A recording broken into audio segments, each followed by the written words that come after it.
Bon, vous les 5 là-bas, vous êtes trop serrés, mettez-vous donc près de la fenêtre. Voilà, je sais que vous pensez tous à la même chose. Vous pensez tous à Julien Leclou. Vous avez vu les journaux. Vos parents en ont parlé chez vous, entre eux ou avec vous. Maintenant, vous allez tous partir en vacances. Et moi aussi, je voudrais vous parler de Julien. Alors, à propos de Julien, je ne sais pas grand-chose de plus que vous, mais je voudrais vous donner mon point de vue. D'abord, d'après ce qu'on m'a dit, Julien sera pris en charge par l'assistance publique et il va être placé dans une famille. Quel que soit l'endroit où il sera évidemment mieux qu'avec sa mère et sa grand-mère où il était maltraité. Pour dire les choses exactement, où il était battu.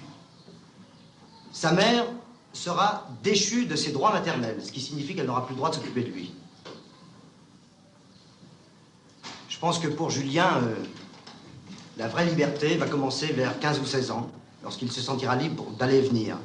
Devant une histoire aussi terrible que celle de Julien, la première réaction de chacun de nous est de se comparer à lui. J'ai eu une enfance pénible, enfin beaucoup moins tragique que celle de Julien, mais pénible. Et je me souviens que j'étais très impatient de devenir adulte parce que je sentais que les adultes ont tous les droits, qu'ils peuvent diriger leur vie comme ils l'entendent. Un adulte malheureux peut recommencer sa vie ailleurs, peut repartir à zéro. Un enfant malheureux ne peut pas avoir cette pensée. Il sent qu'il est malheureux, mais il ne peut même pas mettre un nom sur son malheur. Et surtout, nous savons qu'à l'intérieur de lui-même, il ne peut même pas remettre en question les parents ou les adultes qui le font souffrir. Un enfant malheureux, un enfant martyr, se sent toujours coupable. Et c'est cela qui est abominable. Parmi toutes les injustices qui existent dans le monde, celles qui frappent les enfants sont les plus injustes, les plus ignobles, les plus odieuses. Le monde n'est pas juste et ne le sera jamais. Mais il faut lutter pour qu'il y ait davantage de justice. Il le faut, on doit le faire. Les choses bougent, mais pas assez vite. Elles s'améliorent, mais pas assez vite. Les politiciens, les gens qui nous gouvernent, commencent toujours leur discours en disant « Le gouvernement ne cédera pas à la menace ». Mais en réalité, c'est le contraire, il cède toujours à la menace. Et les améliorations ne sont obtenues que parce qu'on les réclame fortement. Depuis quelques années, les adultes ont compris et ils obtiennent dans la rue ce qu'on leur refuse dans les bureaux. Si je vous raconte tout ça, c'est pour vous montrer que les adultes, lorsqu'ils le veulent vraiment, peuvent améliorer leur vie, peuvent améliorer leur sort. Mais dans toutes ces luttes, les enfants sont oubliés. Il n'existe aucun parti politique qui s'occupe réellement des enfants comme Julien ou des enfants comme vous. Et il y a une raison à cela. C'est que les enfants ne sont pas des électeurs. Si on donnait le droit de vote aux enfants, vous pourriez réclamer davantage de crèches, davantage d'assistantes sociales, davantage de n'importe quoi, et vous l'obtiendriez, car les députés voudraient avoir vos voix.